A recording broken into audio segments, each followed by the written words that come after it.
Hello दोस्तों, कैसे हैं आप सब। आइए जानते हैं difference between appeal and revision, यानी अपील और रिवीजन के बीच में क्या अंतर होता है। तो वीडियो बहुत ही इंपॉर्टेंट होने वाली है, तो चलिए फटाफट वीडियो शुरू करते हैं। मेरा नाम है राहुल सिंह और आप देख रहे हैं एडो हेल्प अस। दोस्तों, एक अपील एक अधीनस्थ अदालत द्वारा दिए गए फैसले, निर्णय या आदेश पर पुनर्विचार के लिए एक उससे बड़ी अदालत में आवेदन करने की एक कानूनी प्रक्रिया को संदर्भित करती है। यह एक सर्वविदित तथ्य है कि अपील करने का अधिकार स्वाभाविक नहीं है, बल्कि यह मुकदमेबाजी प्रक्रिया का एक अंतर्निहित अधिकार है। तो वहीं पर इसके विपरीत एक रिवीजन का तात्पर्य किसी मामले की पुनः जांच करने के कार्य से है, ताकि इसे दोषमुक्त बनाया जा सके या अधीनस्थ न्यायालय द्वारा अधिकार क्षेत्र का प्रयोग करने में अनुचित विफलता के मामले में कुछ राहत दी जा सके। दोस्तों, आइए जानते हैं अपील की परिभाषा के बारे में। एक अपील को कानूनी प्रक्रिया के रूप में समझा जा सकता है, जिसके माध्यम से कोई अपने मामले के लिए आवेदन कर सकता है जब वे अदालत द्वारा पहले से ही निर्णय में एक औपचारिक परिवर्तन की तलाश करते हैं। यह सिर्फ निर्णय में किसी भी तरह की त्रुटियों को ठीक करने के लिए मददगार नहीं है, बल्कि कानून को स्पष्ट या व्याख्या करने के लिए भी उपयोगी है। यह कानून द्वारा प्रदत्त एक अंतर्निहित अधिकार है। दोस्तों, यह तब होता है जब पार्टी जो केस हार गई है या जो निचली अदालत द्वारा उच्च न्यायालय द्वारा समीक्षा किए जाने के निर्णय से संतुष्ट नहीं है।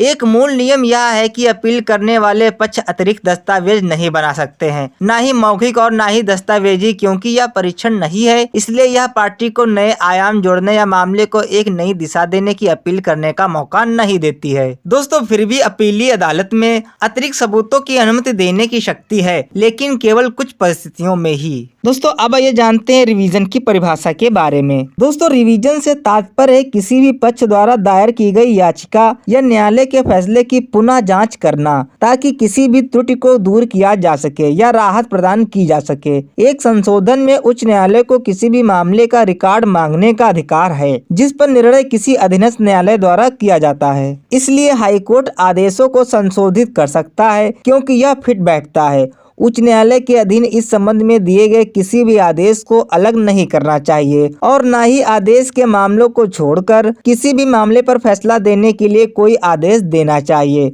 रिवीजन के लिए आवेदन करने वाले पक्ष के पक्ष में आखिरकार मामला सुलझ जाता है। एक रिवीजन में उच्च न्यायालय को निचली अदालत की कार्रवाई की जांच करने का अधिकार है, जो कि कानून के अनुसार उनके अधिकार क्षेत्र के भीतर किया जाता है, ताकि न्याय को बढ़ावा दिया जा सके। इसके अलावा उच्च न्यायालय भी अधीनस्थ अदालत द्वारा किए गए अधिकार क्षेत्र संबंधी त्रुटियों, यदि कोई है, को सही करने की शक्ति रखता है। दोस्तों, अब आइए एक नज़र में जान लेते हैं अपील और रिवीजन के बीच के अंतर के बारे में। तो पहला, एक अपील तब होती है जब तथ्यों और सबूतों को फिर से तर्क या विचार किया जाता है, एक अलग परिणाम पर पहुंचने या निर्णय लेने के लिए कहा जाता है। दूसरी ओर रिवीजन तब होता है जब एक उच्च न्यायालय मामले को बारीकी से देखता है, जिस पर निर्णय निचली अदालत द्वारा दिया जाता है और अधिकार क्षेत्र के रूप में आवश्यक सुधार करता है। नंबर 2, जबकि अपील में एक अदालत की सुनवाई शामिल है, संशोधन में मामले की पुनर्लेखन और पुनः संदूषण शामिल है। नंबर 3, एक अपील को एक से अधिक बार किया जा सकता है, जबकि एक रिवीजन केवल एक बार किया जा सकता है।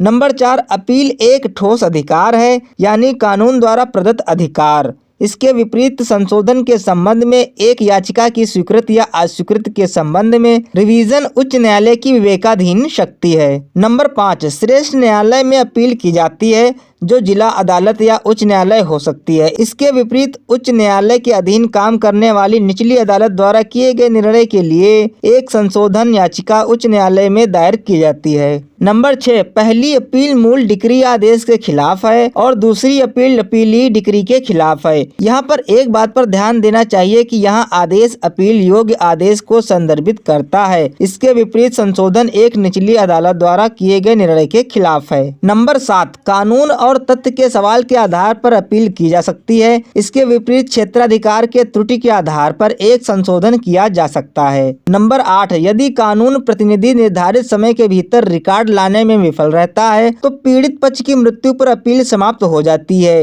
रिवीजन के मामले में यदि पार्टी संशोधन याचिका की अवधि के दौरान मर जाता है तो यह भी जारी रहेगा। तो दोस्तों यहाँ पर आपको बता दें कि एक अपील कानून की अदालत द्वारा किए गए फैसले के खिलाफ एक याचिका है जो हमेशा एक उच्च न्यायालय के लिए बनाई जाती है और एक समान स्तर पर अदालत में नहीं। इसके विपरीत संशोधन को संशोधित करना, बदलना या संशोधन करना यानी किसी निर्णय को सही या बदलना जो निचली अदालत द्वारा किया जाता है, इसमें गड़बड़ी शामिल है ताकि निर्णय आदेशों को सही या बेहतर बनाया जा सके। सो दोस्तों, आई होप आप लोग अपील और रिवीजन के अंतर के बारे में समझ गए होंगे। तो मिलते हैं नेक्स्ट वीडियो में, तब तक के लिए जय हिंद, जय भारत।